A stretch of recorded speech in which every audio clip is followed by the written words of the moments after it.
নমস্কার বন্ধুরা, বাংলার ইনভেস্টর ইউটিউব চ্যানেলে আপনাদের সকলকে স্বাগত জানাই। চ্যানেলের প্রথমবার এসে থাকলে চ্যানেলটা অবশ্যই সাবস্ক্রাইব করে রাখবেন এবং তার সঙ্গে সঙ্গে পাশে থাকা বেল আইকনটা টিপে অল অবশ্যই সিলেক্ট করে রাখবেন, যাতে করে পরবর্তী ভিডিওগুলোর নোটিফিকেশন আপনাদের কাছে সময় মতো পৌঁছে যায়। তো চলুন এই ভিডিওটা শুরু করা যাক। তো ভিডিওর প্রথমেই যদি কথা বলি, আমাদের এই নিফটি ফিফটি এটা প্রায় 0.60% কাছাকাছি বেড়ে বন্ধ হয়েছে। তো আজকের হাই কত? এই 26,057 এবং আজকের যে লো সেটা হচ্ছে 25,938। তো এই নিফটি ফিফটি ওপর দিকে 26,200 এই লেভেলটা কিন্তু খুবই গুরুত্বপূর্ণ, আর নিচের দিকে 25,900। তো গতকাল আমেরিকান মার্কেট থেকে ভালোই সংকেত আসছিল। যদি ডাও জোন্সের কথা বলি, এই বটম লেভেল থেকে প্রায় কিন্তু 600 পয়েন্টের উপরে রিকভারি দেখিয়েছিল এবং তার সঙ্গে সঙ্গে এই যে গিভ নিফটি রয়েছে, এখান থেকেও ভালো সংকেত আসছিল। তো সেরকমটাই কিন্তু আজকের দিনে দেখা গেছে, মার্কেট সবুজে বন্ধ হয়েছে। তারপরে বিএসসি সেন্সেক্স এটাও 0.5% উপরে বাড়া এবং এর সঙ্গে সঙ্গে নিফটি ব্যাংক এখানেও 0.30% তেজি কিন্তু দেখা গেছে। এরপর যদি ব্রডার ইন্ডাইসেস গুলো দেখি, নিফটি নেক্সট 50 এটা 0.84% বেড়েছে,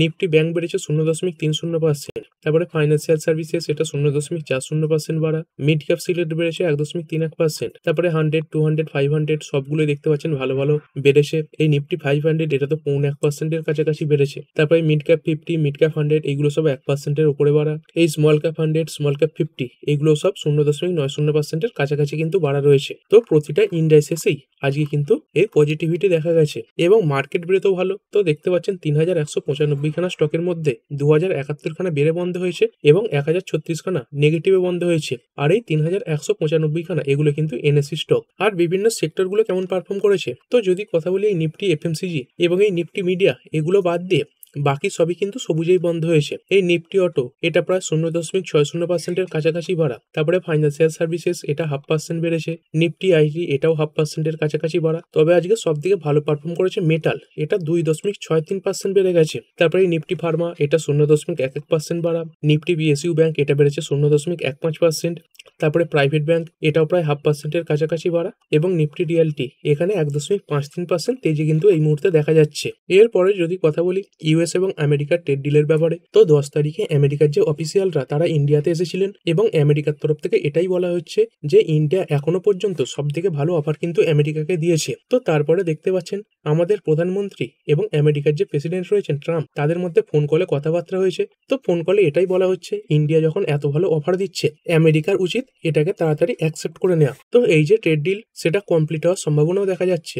সম্ভবত মার্চের মধ্যে এই যে ট্রেড ডিল সেটা কমপ্লিট হয়ে যাবে। আর এই পুরোপুরি ট্রেড ডিল না হলেও এর আগে এই রাশিয়ার তরফ থেকে ক্রুড অয়েল কেনার জন্য যে 25% অতিরিক্ত ট্যারিফ বসানো হয়েছিল, তো সেই যে ট্যারিফ সেটা কিন্তু কমানো হতে পারে, কারণ আমরা ইতিমধ্যে রাশিয়ার তরফ থেকে যে ক্রুড অয়েল কেনা সেটা কিন্তু অনেকটাই কমিয়ে দিয়েছি। এরপরে যদি কথা বলি শীতকালীন যে অধিবেশন চলছে, সেখানে এই যে নিউক্লিয়ার পাওয়ার বিল এটা আনার কথা চলছিল। তো আজকের দিনে সেই নিয়ে কিছু তথ্য সামনে এসেছে। তো দেখতে পাচ্ছেন cabinet gives nod to private participation in nuclear power sector under atomic energy bill. তো এই অ্যাটমিক এনার্জি বিলের মাধ্যমে এই যে ক্যাবিনেট রয়েছে বা সরকার, তারা কিন্তু এই প্রাইভেট যে পার্টিসিপেশন সেটাকে অ্যালাউ করবে। মানে এবার প্রাইভেট বিভিন্ন কোম্পানিও এই ছোটখাটো যে নিউক্লিয়ার পাওয়ার সেক্টর সেখানে এন্ট্রি নিতে পারবে। তো এই বিলের নামও দেওয়া হচ্ছে দেখতে পাচ্ছেন শান্তি বিল। তো একটা বড় টার্গেট নিয়ে এগিয়েও চলা হচ্ছে দেখতে পাচ্ছেন। এই 2047 সালের মধ্যে 100 গিগাওয়াটের যে নিউক্লিয়ার পাওয়ার ক্যাপাসিটি সেটা তৈরি করার চিন্তা ভাবনাও কিন্তু চলছে। তো এর ফলে কোন কোম্পানিগুলোকে নজরে রাখবেন?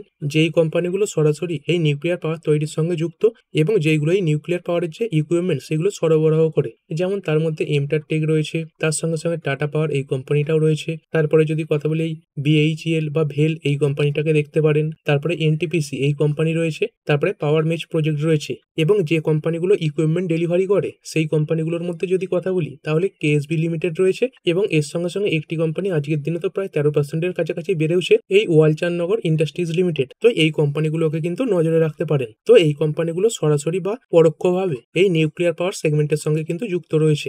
এরপরে যদি কথা বলি ইন্স্যুরেন্স সেগমেন্ট নিয়ে, তো গতকালই কভার করেছিলাম এই যে এফডিআই লিমিট সেটা বাড়াবার জন্য আলোচনা চলছে। তো দেখতে পাচ্ছেন এই যে অধিবেশন সেখানে এই নিয়েও আলোচনা করা হয়েছে। তো এই যে ক্যাবিনেট তারা অ্যাপ্রুভাল দিয়ে দিয়েছে এই ইন্স্যুরেন্স সেক্টরে এই যে এফডিআই ইনভেস্টমেন্ট সেটা 100% পর্যন্ত বাড়ানো বাড়ানোর ব্যাপারে। তো এর ফলে ফরেন ডাইরেক্ট ইনভেস্টমেন্টের মাধ্যমে প্রায় 82,000 কোটি টাকার ইনফ্লো কিন্তু এই ইন্স্যুরেন্স সেক্টরে আসবে। তো এর ফলে কোন কোম্পানিগুলোকে নজরে রাখবেন? তো এই ইন্স্যুরেন্স সেগমেন্টে যে কাজ করা কোম্পানিগুলো রয়েছে এইচডিএফসি লাইফ, এলআইসি, আইসিআইসিআই, তারপরে দেখতে পাচ্ছেন নিউ ইন্ডিয়া অ্যাসুরেন্স রয়েছে। তো এই ধরনের যে কোম্পানিগুলো রয়েছে এইগুলোকে কিন্তু নজরে রাখতে পারেন, যেগুলো ইন্স্যুরেন্স সেগমেন্টে কাজ করে থাকে। এরপরে চলুন দেখে নিই সেই সমস্ত শেয়ারগুলো যেইগুলো আজকে ভালো পরিমাণে বেড়েছে বা ভালো পরিমাণে পড়েছে। তো প্রথমে যদি কথা বলি ট্রান্সফরমার্স অ্যান্ড রেকটিফায়ার্স ইন্ডিয়া লিমিটেড, এটা 16% কাছাকাছি বেড়েছে।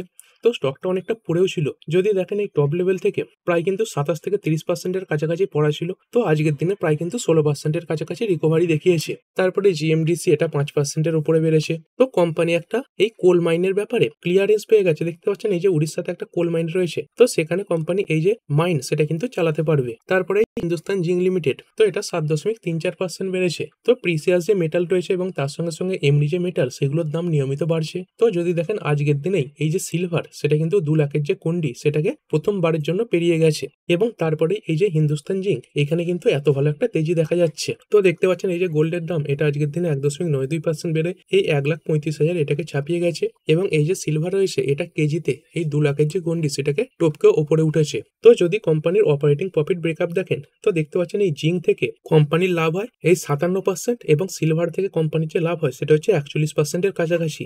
মানে এই সিলভারের দাম যত বাড়বে এই কোম্পানির জন্য কিন্তু সেটা তত বেশি ভালো হবে। তো সেই কারণে বেড়েছে। তার সঙ্গে সঙ্গে এই যে হিন্দুস্তান কপার লিমিটেড, এটাও 7%-এর উপরে বেড়েছে। তো কপারের যে দাম সেটাও একদম অল টাইম হাই পৌঁছে গেছে। তো যদি কপারের চার্ট দেখেন, দেখতে পাচ্ছেন একদম কিন্তু এই অল টাইম হাইয়ের কাছেই এই কপার চলছে। তারপরে এই মেটাল সেক্টরে কাজ করা আরো অন্যান্য কোম্পানিগুলো, এই হিন্ডালকো ইন্ডাস্ট্রিজ এটা 3.26% বাড়া, টাটা স্টিলও বেড়েছে 3%-এর উপরে। তারপরে সেল এটা 1.90% বাড়া এবং জেএসডব্লিউ স্টিল এটা 1.64% বেড়েছে। তো এই মেটাল সেক্টর বাড়ার পেছনে দুখানা কারণ রয়েছে। তো প্রথমত যদি দেখেন এই যে চায়না, তার যে ফিসক্যাল পলিসি সেখানে পরিবর্তন এনেছে। তো দেখতে পাচ্ছেন এই চায়না তারা কিন্তু এই যে প্রোঅ্যাক্টিভ ফিসক্যাল পলিসি সেটা নিয়ে এগিয়ে চলবে এবং তার সঙ্গে সঙ্গে এই রেট কার্ডের ফলে ডলার যে দুর্বল হয়েছে সেটাও কিন্তু এই মেটাল স্টককে উপর দিকে নিয়ে গেছে। তো এই যে চায়না এই দেশটা রয়েছে, এরা কনজামশন এবং ইনভেস্টমেন্ট এইগুলোর দিকে কিন্তু জোর দিচ্ছে। তো যাতে চায়নার এই ইকোনমি এই গ্রোথ যে সেটা ভালোভাবে থাকে, সেই জন্য কিন্তু এই যে কনজামশন এবং ইনভেস্টমেন্ট এগুলো বাড়ানোর কথা বলা হচ্ছে। তো এই যে পলিসিটা নেওয়া হয়েছে এর ফলে কি হবে, মেটালের যে ডিমান্ড সেটা বাড়বে এবং তার সঙ্গে সঙ্গে এই যে প্রাইসিং এখানেও কিন্তু ইন্ডিয়াতে পজিটিভিটি দেখা যাবে। তো কিভাবে এই মেটাল সেক্টর উপকৃত হবে, তো চায়নাতে এই যে ইনভেস্টমেন্ট বাড়ানো হবে তার মানে কি, মানে এই যে ইনফ্রাস্ট্রাকচার সেটা বাড়বে। আর এই ইনফ্রাস্ট্রাকচারে এই যে মেটাল সেটা কিন্তু অত্যন্ত প্রয়োজনীয় জিনিস। তো চায়না আগে কি করতো, তাদের দেশের যে মেটাল সেগুলো অনেকটা কম দামে তৈরি করে অন্যান্য দেশে দাম করে দিত। তো যখন চায়নাতে এখন এই ডিমান্ডটা বেড়ে যাবে তখন কিন্তু সেই যে ডাম্পিং এর পরিমাণ সেটা অনেকটাই কমবে। তো সেই কারণে কিন্তু ইন্ডিয়ার যে মেটাল কোম্পানিগুলো রয়েছে সেগুলো আজকের দিনে ভালো পারফর্ম করেছে। এবং তার সঙ্গে সঙ্গে এই যে ইউএস ডলার এটা দুর্বল হয়েছে, এই ইউরো এবং জাপানিজ ইয়েন এগুলোর তুলনায় এগুলো কিন্তু মেটাল সেক্টরের জন্য পজিটিভ ব্যাপার। এরপরে কেন্স টেকনোলজি ইন্ডিয়া লিমিটেড, এটা আজকের দিনে 5.32% বেড়েছে। তো স্টকে নিয়মিত ভলিটিলিটি দেখা যাচ্ছে। এখনো যদি দেখেন প্রায় কিন্তু 33%-এর কাছাকাছি ডাউন, তবে স্টকে যে ভলিউম সেটা কিন্তু ভালোই বৃদ্ধি পেয়েছে। তো যদি এই বিএসসির টপ টার্নওভার দেখি, তো দেখতে পাচ্ছেন এই এইচডিএফসি লাইফ এটা টপে রয়েছে 644 কোটির টার্নওভার এবং তারপরে রয়েছে কেনস্টেক, এখানে 320 কোটির টার্নওভার কিন্তু আজকের দিনে দেখা গেছে। মানে প্রচুর কিন্তু কেনা বেচা চলছে। তারপরে মতিলাল ওসওয়াল এটা 3.60% বেড়েছে এবং অনন্দরাজ এটা বেড়েছে 8.61%। তো এই অনন্দরাজ এটাও যদি দেখেন এক মাসে অনেকটাই কিন্তু এখনো ডাউন রয়েছে। এরপরে পড়লো কোন শেয়ারগুলো, তো টিটিএমএল একদিন প্রায় 15%-এর কাছাকাছি বেড়েছিল, তারপরে আস্তে আস্তে নিচের দিকেই নামছে। যদি দেখেন এই টপ থেকে প্রায় কিন্তু 9%-এর কাছাকাছি এই মুহূর্তে পড়া রয়েছে। তারপরে ডিসিএম শ্রীরাম এটা 2.22% ডাউন। তারপরে জুবিল্যান্ট ফুডওয়ার্কস এটা 3.16% পড়েছে। হিন্দুস্তান ইউনিলিভার এখানে 1.80% ডাউনফল দেখা যাচ্ছে। ওয়ান সোর্স এটা প্রায় 2.5% পড়েছে এবং ইন্ডিগো, তো দেখতে পাচ্ছেন এই যে ইন্ডিগো এখানে কিছুটা পজিটিভিটি দেখা যাচ্ছে, প্রায় কিন্তু 0.89%-এর কাছাকাছি বেড়েছে। তবে এর জন্য যে চিন্তার বিষয়গুলো সেগুলো কিন্তু এখনো পুরোপুরি মিটে যায়নি এবং কোম্পানি নিজেও বলছে কোয়ার্টার 3 যে নাম্বার সেটা কিন্তু খুবই খারাপ আসবে। এরপরে যদি কথা বলি রিসেন্টলি লিস্টেড কোম্পানিগুলো, তো সেগুলো কেমন পারফর্ম করলো, তো এই মিশো এটা আজকে 1.30% পড়েছে। দেখুন খুব ভালো লিস্টিং গেইন দিয়েছিল।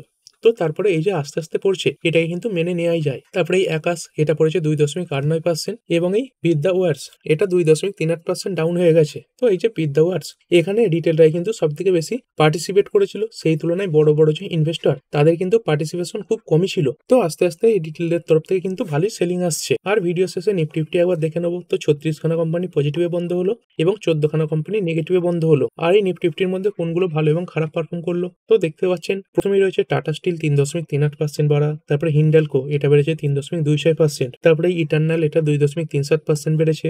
আল্ট্রাটেক সিমেন্ট বেড়েছে 2.25%। এবং এলএনটি এটা বেড়েছে 1.72%। আর পড়লো কোনগুলো? তো পড়া শেয়ারের মধ্যে হাল রয়েছে 1.80% ডাউন। তারপরে ম্যাক্সেল পড়েছে 0.73%। সান ফার্মা এটা 0.72% ডাউন। আইটিসি এবং এশিয়ান পেন্টস এইগুলো সব কিন্তু 0.5%-এর কাছাকাছি ডাউন হয়েছে। তো এই ভিডিওটা এখানেই শেষ করছি। পরবর্তী ভিডিওতে আরো কিছু স্টক স্পেসিফিক আলোচনা করা হবে। তো ঠিক আছে বন্ধুরা, আশা করছি ভিডিওটা আপনাদের ভালো লেগেছে। আপনি চাইলে এটাকে লাইক এবং শেয়ার করতে পারেন। আর শেয়ার মার্কেট সংক্রান্ত ডেইলি নিউজ আপডেট পেতে চ্যানেলটা সাবস্ক্রাইব করে রাখবেন এবং পাশে থাকা বেল আইকনটি টিপে অল অবশ্যই সিলেক্ট করে রাখবেন, যাতে পরবর্তী ভিডিওর নোটিফিকেশন আপনার কাছে সময় মতো পৌঁছে যায়। আর হ্যাঁ, ভিডিওটি শুধুমাত্র ইনফরমেশন এবং এডুকেশনাল পারপাসের জন্য বানানো হয়েছে। আমি সেবি রেজিস্টার্ড নই, তাই কোনো প্রকার শেয়ারে কোনো প্রকার বাই, সেল, হোল্ড বা অ্যাভারেজ করার কোনো সিদ্ধান্ত নেওয়ার আগে আপনার যে ফাইন্যান্সিয়াল অ্যাডভাইজার আছে তার সঙ্গে অবশ্যই আলোচনা করবেন। দেখা হচ্ছে পরের ভিডিওতে। ধন্যবাদ।